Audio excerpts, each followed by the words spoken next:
Okay. May nagtanong lang, paano daw talian yung tiksay, Indo design. Tanong si sir. Si sir kasi is baguhan lang. Itong video na to ay para lang sa mga baguhan.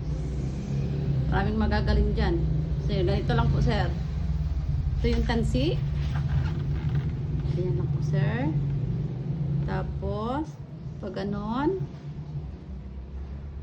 iikot, sir, yung maliit. Ikot pag ganon. Kahit siguro mga 8 na ikot. 1, 2, 3, 4, 5, 6, 7.